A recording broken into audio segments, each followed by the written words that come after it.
इसमें जो प्रॉब्लम होती है वो होती है इसको अप्लाई करने के बाद थाने से कॉल आया कि आपका पुलिस वेरिफिकेशन है। इसके बाद आता है मेन किलर एंड कितना पेपर वर्क होगा, कितना डॉक्यूमेंटेशन होगा।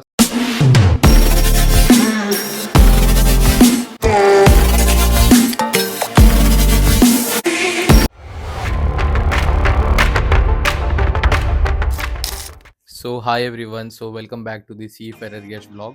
सो ट्रस्ट मी, ये बहुत ज़्यादा इंपॉर्टेंट वीडियो होने वाली है आपके लिए। ये बड़ी अच्छी बात कही आप। अगर आप मर्चेंट नेवी ज्वाइन करने का सपना देख रहे हो या फिर अपना मर्चेंट नेवी का कोर्स ख़त्म कर चुके हो, तो ये वीडियो आपके लिए बहुत ज़्यादा इंपॉर्टेंट है। क्योंकि बहुत से लोगों को ये डाउट रहता है कि कोर्स ख़त्म हो गया, कॉलेज ख़त्म हो गया, अब ज्वाइनिंग है, तो इसके बीच में क्या करना है, कैसे करना है, इसके लिए वीडियोस बहुत कम बनी हुई हैं। तो मैंने सोचा कि क्यों ना इस पे एक वीडियो बनाई जाए। एंड ट्रस्ट मी, ये वीडियो बहुत इंपॉर्टेंट। चलो भाई। सब लोगों के मन में एक मिथ रहता है, बहुत से फ्रेंड्स बोलते हैं कॉलेज वाले भी बोलते हैं कि कॉलेज के बाद फिर कंपनी से डायरेक्ट कॉल आएगा, आपको शिप पे ज्वाइनिंग मिलेगी। बट उसके बीच में जो आपके खर्चे होंगे, जो एक्सपेंसेस होंगे, इसके बारे में कोई बात नहीं करता। बात तो सही है।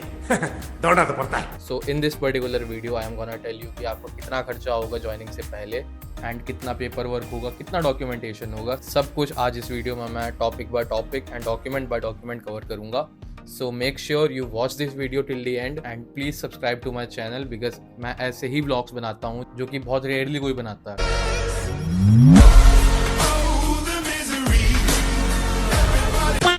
एंड लास्ट में मैं एक टोटल एस्टिमेट भी बताऊंगा कि आपको इस पर्टिकुलर टाइप की अगर कंपनी में जा रहे हो तो आपको कितना खर्चा होगा, इस पर्टिकुलर टाइप की शिप पे जा रहे हो तो आपको कितना खर्चा होगा। सो पूरी वीडियो इंपॉर्टेंट है, स्किप मत करना। एक छोटा सा डिस्क्लेमर दे रहा हूँ कि ये वीडियो मेरे पर्सनल एक्सपीरियंस के ऊपर है। तो ये आपके सिटी, आपकी कंपनी, आपके टाइम पे आप कब कोर्स ख़त्म कर रहे हो, कब किया था आपने, उस पर वैरी कर सकता है। मैं कोई इतना एक्यूरेट अमाउंट नहीं बताऊँगा। मैंने जो पे किया, मेरा जो एक्सपेंस हुआ, मैं वही बताऊँगा। एंड उससे ज़्यादा मतलब 19-20 का ही फ़र्क होगा, उससे ज़्यादा आपका खर्चा नहीं होगा कहीं पे भी। So here is the bundle of documents, या फिर आप बोझ भी कह सकते हो इसको, क्योंकि मैं खुद थक चुका हूँ इतने कंप्लीट करते करते। झूठ बोलो। जो सबसे पहला एंड सबसे इम्पोर्टेंट डॉक्यूमेंट होता है वो होता है आपका CDC।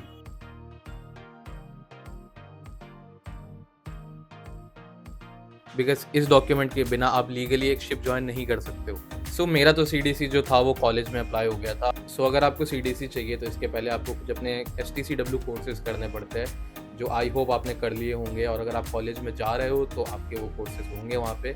एंड उन कोर्सेज को करने के बाद आपको मिलेंगे उन कोर्सेज के सर्टिफिकेट्स, जिसको अप्लाई करके इसकी एप्लीकेशन आप भर सकते हो। मेरे टाइम पे जो इसका एक्सपेंस हुआ था वो मैं ऊपर स्क्रीन पे ऐड कर दे रहा हूँ एंड मैं इसी को टोटल ऐड करता जाऊँगा।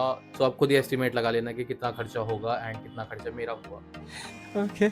CDC अप्लाई करने के लिए आपको चाहिए अपने STCW के सर्टिफिकेट्स एंड अपनी फ़ोटोग्राफ एंड अपना पासपोर्ट। एंड एट लास्ट आपको CDC के लिए भी एक मेडिकल कराना पड़ेगा, जो कि आपका डिजी शिपिंग से अप्रूव डॉक्टर्स करते हैं। ओके। एंड ट्रस्ट में मेरा इसको आने में बहुत टाइम लग गया था। आई डोंट नो मेरा कहाँ अटक गया था या फिर इसमें कहाँ मेरा प्रोसेस में चला गया था। बट किसी किसी का 15 दिन में भी आया था एंड मेरा तो 3 से 4 महीने लग गए थे। तो सबसे पहले अप्लाई करने के लिए यही होता है, क्योंकि इसको आने में बहुत टाइम लगता है। ये आपका या तो कोलकाता से इशू होगा या फिर आपका मुंबई से इशू होगा। एंड दोनों का खुद ही के आप ही के पास ऑप्शन होगा कि आप या तो मुंबई से इसको इशू करवाओ या फिर आप इसको कोलकाता से इशू करवाओ। ओके। सेकंड नंबर पे आपका आता है SID, जिसको बोलते हैं seafarer identity document. This is basically international proof for seafarers, जो कि बाहर जा रहे काम करने के लिए, तो उनके लिए काइंड ऑफ ID की तरह काम। इसका प्रोसेस थोड़ा स्मूथ होता है बट थोड़ा डिफिकल्ट होता है। अरे कहना क्या चाहते हो? मतलब अगर मैं इसको CDC से कंपेयर करूं तो CDC के लिए आपको ऑनलाइन बैठना पड़ेगा अपने PC पे एंड वहाँ पे आपको अप्लाई करना पड़ेगा। बट SID का थोड़ा अलग होता है। इसके एक्सपेंस होते हैं, मैंने आपको ऐड कर दिए। मेरे टाइम पे इसके 300 लगे थे। तो इसमें जो प्रॉब्लम होती है वो होती है इसको अप्लाई करने के बाद। अप्लाई आप इसको कर दोगे, उसके बाद आपकी होती है अपॉइंटमेंट फिक्स। अपॉइंटमेंट के लिए आपका MMD जाना पड़ेगा, जैसे नोएडा हो गया या फिर आपका मुंबई हो गया। जब आप अपनी एप्लीकेशन फिल करोगे तो वहाँ पे आपको स्लॉट्स मिलेंगे, इस पर्टिकुलर डेट पे आपको कौन सा टाइम चाहिए या फिर कहाँ पे चाहिए। तो ये सब जब आप फिल कर लोगे उसके बाद आपकी होगी अपॉइंटमेंट फिक्स। ओके। जैसे मैं अपने एग्जांपल से बताता हूँ, मुझे मिली थी नोएडा में एंड वहाँ पे कोई इतना बहुत बड़ा सीन नहीं होता है SID क्रिएट करने के लिए। आप वहाँ पे जाओगे, आपका पासपोर्ट वेरीफाई होगा, आपका CDC वेरीफाई होगा एंड जब ये दोनों वेरीफाई हो जाएंगे तो आपसे वहाँ पे डिजिटल सिग्नेचर एंड आपकी वहाँ पे फ़ोटोग्राफ बनेगी एंड वो फ़ोटोग्राफ जो होगी वही आपकी एसआईडी पे आएगी। उसके बाद आपके पास एक कन्फर्मेशन मेल आ जाएगा कि आपकी एसआईडी अप्रूव हो गई है एंड कुछ दिनों में जो आपने वहाँ पे एड्रेस डाला होगा उसी एड्रेस पे वो डिलीवर हो जाएगी। तो एसआईडी में इतना बड़ा कोई सीन नहीं है जितना सीडीसी में था। और अभी तो रुको, क्लाइमैक्स अभी बाकी है। इसके बाद आता है मेन किलर जिसको बोलते हैं मेडिकल्स। तो मेडिकल्स एक ऐसी चीज़ है जिसको सुन के बहुत सारे कैडेट्स या मैं खुद डर गया था, मतलब बहुत सारे लोग डर जाते हैं। बार बार झूठ बोलो। क्योंकि मेडिकल में आपका सब कुछ चेक होता है, फुल बॉडी चेकअप होता है। आई साइट, आपकी कलर ब्लाइंडनेस, आपका हाइट, वेट, बीएमआई, आपका blood pressure, sugar, blood test, आपका हर एक चीज़, यूरिन टेस्ट, आपका ultrasound, X ray, A to Z सब कुछ चेक होगा। एंड अगर उसमें कहीं पे आपको फॉल्ट निकलता है और अगर वो लगता है कि क्योरेबल नहीं है या फिर वो कोई बहुत बड़ी डिसीज़ है या फिर कोई प्रॉब्लम है तो आपका कॉन्ट्रैक्ट वहाँ पे कैंसिल भी हो सकता है। तो उसका भी मेरा जो अमाउंट लगा था वो मैंने ऐड कर दिया है ऊपर। एंड जब मेडिकल हो जाएगा तो उसके बाद आपको मिलेगा एक मेडिकल सर्टिफिकेट। एंड जो ये मेडिकल होता है ये आपको डिजी शिपिंग से अप्रूव डॉक्टर से कराना पड़ता है। जैसे फॉर एग्जांपल मेरा लखनऊ में पड़ा था सेंटर, तो मैंने लखनऊ गया एंड वहाँ पे मेरा मेडिकल हुआ एंड फिर मेडिकल होने के बाद मुझे वहाँ से मिला एक मेडिकल सर्टिफिकेट जिसको आपको अपनी कंपनी में शेयर करना पड़ता है। Okay. फिर मतलब जब आपका मेडिकल सर्टिफिकेट होगा उस पर मेंशन हो के आएगा कि yes you are fit for sea and आपकी ज्वाइनिंग हो सकती है। एंड ये आपका कुछ शायद 1 साल के लिए वैलिड होता है, बट कंपनीज हर ज्वाइनिंग से पहले मेडिकल कराती है। बट अगर आप एज अ कैडेट ज्वाइन कर रहे हो तो उसका एक्सपेंस आपको खुद उठाना पड़ेगा। एंड अगर दूसरे शिप पे आप जा रहे हो तो उसका एक्सपेंस कंपनी उठाती है। But the good thing is कि ये मैं बाद में बताऊंगा, तो आप पूरी वीडियो देखो इसके लिए। हाँ, ये कर लो पहले। इसके बाद आते हैं कंपनी की रिक्वायरमेंट। अब जैसे मैं आपको फॉर एग्जांपल बताता हूँ कि अगर आप ऑयल टैंकर ज्वाइन करने जा रहे हो तो ऑयल टैंकर की क्या रिक्वायरमेंट होगी कि उसके लिए आपको एक उसका पर्टिकुलर सेफ्टी कोर्स करना पड़ेगा जो कि कंपनी बोलेगी कि आपको करो और इसका डॉक्यूमेंट मुझे सबमिट करो। तो जैसे फॉर एग्जांपल मेरी जो कंपनी थी, मेरी जो पहले वाली कंपनी थी वो ऑयल टैंकर थी, तो उन लोगों ने मेरे से करवाया ऑक्टो का कोर्स जो कि मेरा लखनऊ में था 1 हफ्ते का। मतलब जैसे आपने STCW का कॉलेज में एग्ज़ाम दिया था या कॉलेज में जो कोर्स किया था सेम वही प्रोसेस होता है। 7 दिन की मेरी क्लासेस थी एंड 7th डे मतलब सैटरडे को मेरा वहाँ पे एग्जिट एग्ज़ाम हुआ था। एंड उसके बाद आपका सर्टिफिकेट आ जाएगा उसी कॉलेज से जहाँ से आप करोगे। मतलब ये आपका कॉलेज में नहीं होता है, इसके लिए आपको अलग से इंस्टीट्यूट में जाना पड़ता है। जैसे मेरा लखनऊ में हुआ था तो मैं लखनऊ जाता था, कानपुर से अप डाउन करता था एंड वहाँ पे मैंने इसका दिया एंड सैटरडे को मैंने एग्ज़ाम दिया। 3 से 4 दिन में आपका सर्टिफिकेट आ जाएगा। फिर उस सर्टिफिकेट को आपको डिजी शिपिंग में जाके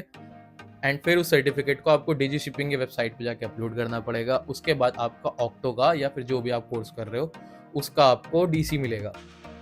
एंड इसके बाद जब मैंने कंपनी स्विच की तो मेरी नई वाली कंपनी में डुअल फ्यूल वेसल्स थे, तो उन लोगों ने मेरे से कहा कि आप IGF का सर्टिफिकेट लेके आओ, ऑक्टो का हमें नहीं चाहिए क्योंकि ऑयल टैंकर तो है नहीं हमारे पास। IGF के लिए या तो आप IGF का कोर्स करो या फिर आप LGTF का कोर्स कर सकते हो, मतलब गैस कैरियर वाला, उससे भी आपको IGF का सर्टिफिकेट मिल जाएगा। तो मुझे जो रिकमेंडेशंस मिली वो ये मिली कि IGF से बेटर तुम LGTF कर लो। LGTF करोगे तो आगे भी तुम्हारा काम आएगा। और जो IGF होता है वो पर्टिकुलरली इतना काम नहीं आता है, सिर्फ डुअल वेसल के लिए होता है। और जो LGTF होता है वो होता है आपके गैस कैरियर्स के लिए, तो वो आगे तक का अगर मैं स्विच करता हूँ तो मेरे काम आएगा। तो LGTF में भी यही था कि मैंने LGTF का कोर्स किया, 6 दिन का कोर्स था। 7वें दिन मेरा लखनऊ में एग्जिट एग्जाम था। तो मैंने जब वहाँ पे एग्जाम दिया तो उसके 1 हफ्ते के अंदर मेरा सर्टिफिकेट आ गया। उसके बाद मैंने DC अप्लाई किया। उसका DC अप्लाई करने के बाद मैंने IGF के COP के लिए अप्लाई किया, मतलब सर्टिफिकेट ऑफ प्रोफिशिएंसी। यहाँ पे फिर मेरे साथ वही ट्विस्ट हुआ क्योंकि जो आपका COP होता है या फिर जो आपका DC होता है ये आपको इतना इजीली नहीं मिलता है। आपके सारे डॉक्यूमेंट्स डिजी शिपिंग पहले वेरीफाई करेगी, उसके बाद आपको जनरेट करेगी।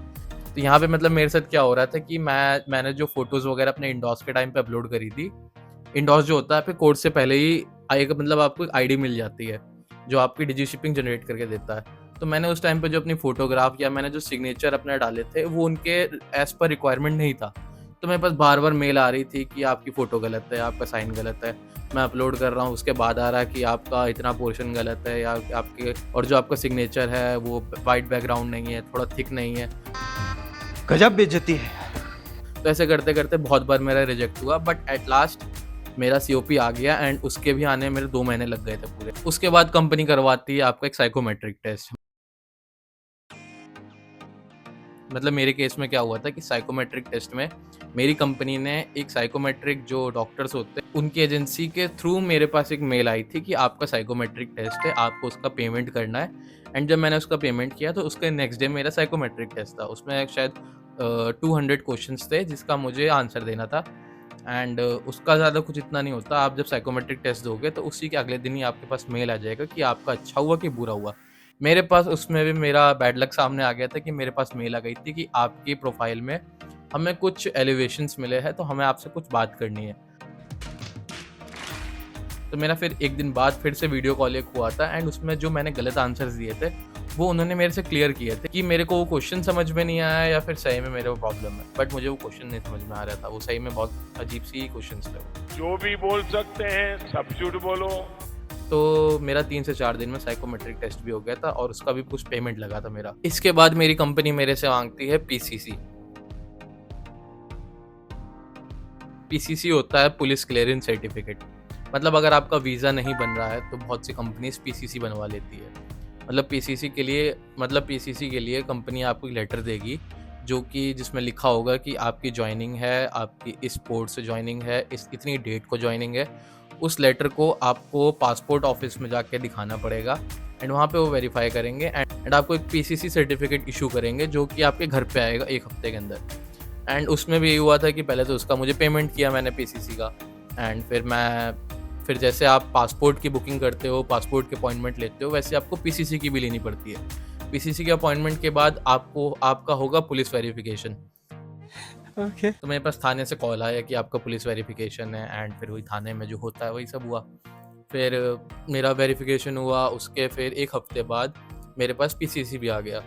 उसके बाद कंपनी बोलती है कि आप अपना एनआरओ एनआरई अकाउंट भी खुलवा के उसकी भी डिटेल्स हमें शेयर करो। तो उसके लिए भी आपको एक लेटर मिलेगा कंपनी के थ्रू, एनआरई एनआरओ लेटर का, जो कि आपको अपने बैंक में देना पड़ेगा। उसमें भी आपकी डेट ऑफ जॉइनिंग, वेसल का नाम, सब कुछ मेंशन होगा।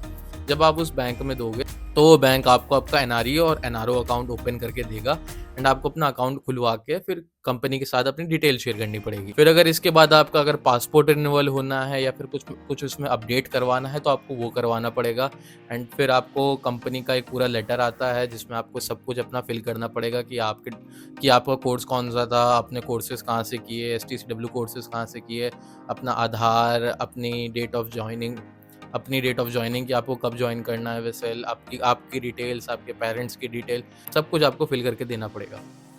एंड उसके बाद कंपनी आपसे अंडरटेकिंग फॉर्म साइन करवाती है जिसमें एक एग्रीमेंट होता है कि आप उस कंपनी को छोड़ोगे नहीं, कंपनी को बीच में छोड़ के नहीं जाओगे। कुछ टाइम पीरियड होता है कि इतने टाइम तक आपको रहना पड़ेगा। तो ये मेरी कंपनी का था एंड बहुत सारी कंपनीज का अलग अलग होता है। तो ये चीज़ वेरी कर सकती है। कोई कंपनी और भी डॉक्यूमेंट्स बनवाती है, कोई कंपनी कम डॉक्यूमेंट्स में भी जॉइनिंग दे देती है। एंड इसके बाद जो सबसे बड़ा प्रॉब्लम होता है, सबसे हेक्टिक चीज़ होती है, सबसे एक्सपेंसिव चीज़ भी आप बोल सकते हो, वो आती है आपकी यूएस वीज़ा की। तो यूएस वीज़ा के लिए तो मैंने अलग से वीडियो बना रखी है, उसको आप ज़रूर देख लेना कि आप क्या क्या गलती करते हो, क्या क्या गलती नहीं करनी वहाँ पे। यूएस वीज़ा का जो मेरा खर्चा हुआ था वो मैंने ऐड कर दिया है एंड ये अचानक से ही बढ़ा होगा। पास कोई और रास्ता है? यूएस वीज़ा के लिए आपको 2 दिन चाहिए। आपका एक बायोमेट्रिक का डे होगा, एक आपका इंटरव्यू का डे होगा एंड दोनों दिन आपको जाना पड़ेगा। एंड सबसे ज़्यादा प्रॉब्लम तो इसमें ट्रैवलिंग में आती है। तो आपको दिल्ली का ऑप्शन मिलेगा या फिर आपको मुंबई का मिलेगा। मेरा केस तो मुंबई का था, तो मुंबई की 4 बार की मेरी फ़्लाइट हो गई, तो बहुत ज़्यादा एक्सपेंसिव हो गया था वीज़ा मेरे लिए। इसके बाद आपके वही डॉक्यूमेंट्स होते हैं, marksheet, college passing out certificate, IMU का सर्टिफिकेट, आपकी जितनी भी आपकी सेमेस्टर्स हुए थे उनके मार्कशीट, फिर वही बेसिक वाले 10th-12th की मार्कशीट, आपका आधार कार्ड, आपके बाकी सारे डॉक्यूमेंट, सब कुछ कंपनी को चाहिए रहेंगे। उसके बाद लास्ट में आपका होता है इंडक्शन प्रोग्राम, जो मेरा भी होने वाला है। इंडक्शन प्रोग्राम में आपको कंपनी सब कुछ एक्सप्लेन करेगी, अपनी पूरी ब्रीफिंग करेगी और 2 से 3 दिन का आपका इंडक्शन प्रोग्राम होता है। उसमें आपको कंपनी के ऑफिस में जाना पड़ेगा, वो आपको सब कुछ थॉरली समझाया जाएगा कंपनी के बारे में एंड सब कुछ। सो इसके बाद भी अगर आपको कोई डाउट रहता है तो you can DM me on my Instagram. मैं सबके DMs का रिप्लाई करता हूँ एंड मैं इसके लिए एक छोटी रील भी बनाऊँगा, तो वो भी बहुत जल्दी आएगी। एंड ऐसी ही वीडियोस के लिए प्लीज़ मेक श्योर कि आप सब्सक्राइब करो मेरे चैनल को एंड बेल आइकन ऑन करो। मैं ऐसी ही वीडियोस लाऊंगा, प्रॉमिस। एंड ये बड़ी अच्छी बात कही आप। And thank you so much for watching this video till the end. And हाँ, जो मैंने आपको लास्ट में कहा था कि मैं लास्ट में बताऊंगा, वो गुड न्यूज़ ये है कि इसमें से बहुत सारे खर्चे ऐसे होते हैं जो कंपनी आपके अकाउंट में दोबारा से रिइम्बर्स करेगी। फॉर एग्जांपल आपका मेडिकल, आपका साइकोमेट्रिक, आपका वीज़ा, ये 3 तो कंपलसरी की कंपनी आपको देगी ही देगी। एंड इसके बाद भी अगर आपके पास कोई बिल है प्रॉपर कि आपका खर्चा यहाँ पे हुआ था, तो वो भी कंपनी आपको रीपे करेगी जब आपकी जॉइनिंग होगी और आपकी पहली सैलरी के साथ आपके अकाउंट में वापस आएगी। क्या बात है सर, क्या बात है सर, क्या बात, ये बात है। तो ये जो एक्सपेंसेस होते हैं ये कंपनी को आपको बताना पड़ेगा कि मेरा यहाँ पे खर्चा हुआ था। एंड जब आप शिप पे जाओगे, आपकी पहली सैलरी आएगी तो ये उसी में ऐड होके आपको वापस मिल जाएगा। तो ये खर्चा जो होगा ये आपका टेम्परेरी खर्चा है, ये आपको रिम्बर्स मिलने वाला है। तो बस दैट्स इट। सो यहीं पे वीडियो को ख़त्म करते हैं। एंड मेरी वीज़ा वाली जो वीडियो उसको भी ज़रूर देखना, बहुत इंपॉर्टेंट वीडियो है। एंड अपने सभी सीफेरेट्स फ्रेंड के साथ you must share this video, क्योंकि बहुत रिक्वायर्ड है। क्योंकि सबको यही लगता है कि कोर्स कर लिया, 20 लाख दे दिए कोर्स में, या अगर आप DNS कर रहे हो तो 7 से 8 लाख दे दिए, उसके बाद कोई खर्चा नहीं है। बट उसके बाद भी छोटे छोटे बहुत सारे कोर्सेज होते हैं, बहुत सारा खर्चा होता है। तो ये वीडियो बहुत इंपॉर्टेंट है। So thank you so much watching this video. Bye bye.